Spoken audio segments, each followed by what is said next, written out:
deux des objectifs de l'éducation dans les situations d'urgence, assurer la continuité de l'apprentissage et mieux reconstruire, dépendent d'un troisième, la protection physique et psychologique et le bien-être des enfants. Les enfants ne peuvent se réengager de manière significative dans l'éducation s'ils sont et se sentent en sécurité, ont leurs besoins physiques de base satisfaits et leur santé mentale soutenue et renforcée. La protection est un aspect fondamental de toute amélioration de l'éducation en termes d'accès ou de qualité. C'est une raison essentielle car l'éducation en zone menacée sauve des vies. Il existe différents aspects de la protection et du bien-être physique et psychologique qui doivent être pris en compte à tous les stades du cycle du programme. L'évaluation, l'analyse, la conception et la mise en œuvre.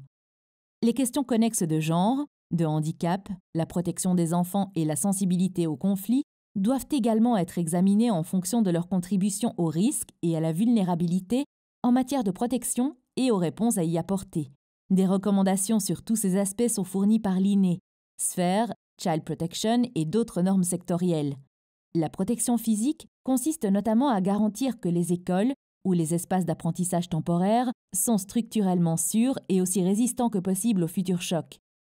Cela nécessite de travailler en étroite collaboration avec les experts en matière d'abri, les ingénieurs en structure et les autorités, et en s'inspirant des bonnes pratiques et des normes locales, régionales et internationales. L'emplacement des écoles et des espaces d'apprentissage temporaires, existants ou nouveaux, devrait également être examiné pour s'assurer qu'ils ne sont pas vulnérables aux futures catastrophes naturelles, attaques ou occupations.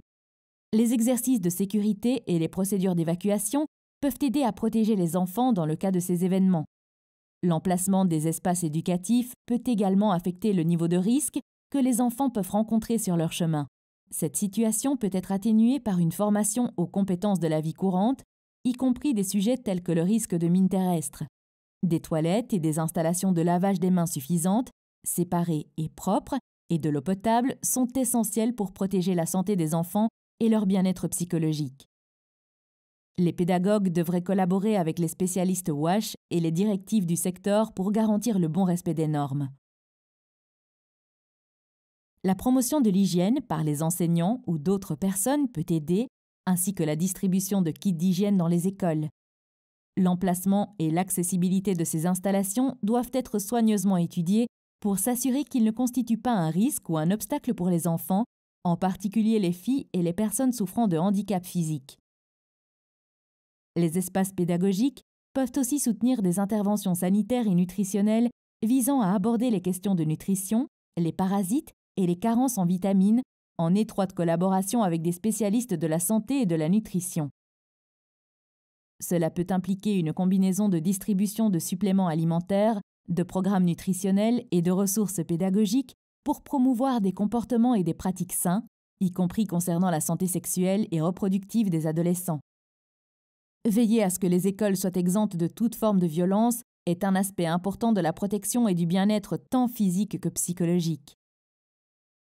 Il est probable que ce soit davantage un défi dans les situations d'urgence dans lesquelles les enfants, les parents et les enseignants ont été exposés à la violence et au déplacement. Les espaces éducatifs ne doivent pas avoir de punition physique ou humiliante envers les élèves par les enseignants et le harcèlement par les autres élèves. La violence sexuelle ou sexiste peut en faire partie et doit être identifiée et traitée de manière urgente. Les politiques, les codes de conduite, la formation sur la discipline positive et les mécanismes de retour d'information des élèves peuvent résoudre ce grave problème. L'expertise et les recommandations pour protéger l'enfance peuvent soutenir ce processus. L'offre continue d'une éducation sûre fournit une forme de soutien psychologique pour les enfants et leurs familles pris dans des situations d'urgence.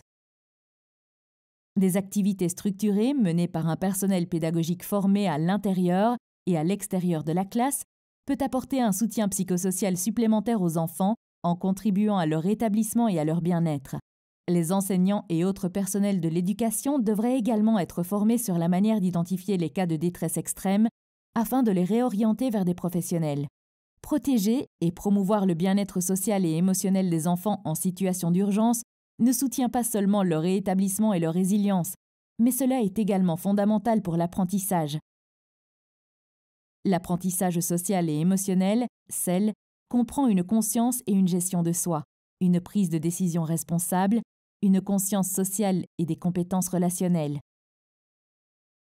L'apprentissage social et émotionnel peut être développé par l'utilisation de matériel et d'activités spécifiques au programme d'études, accompagné d'une formation et d'un soutien pédagogique pour développer ses compétences. Répondre à ces différents objectifs de protection et de bien-être exige une analyse holistique des vulnérabilités et des risques, l'examen continu de questions connexes et une approche intégrée concernant la programmation. Cette approche devrait être adoptée dès le début d'une réponse et nécessite une collaboration avec un large éventail de secteurs et d'intervenants. Ces interventions doivent aussi tenir compte que les besoins des enseignants soient satisfaits, leur charge de travail gérable et qu'ils soient dotés de compétences requises pour le bien-être et celui de leurs élèves. Une attention insuffisante au bien-être des enseignants n'affectera pas seulement les efforts pour créer un environnement sûr, protecteur et stimulant pour les élèves, mais compromettra aussi l'apprentissage.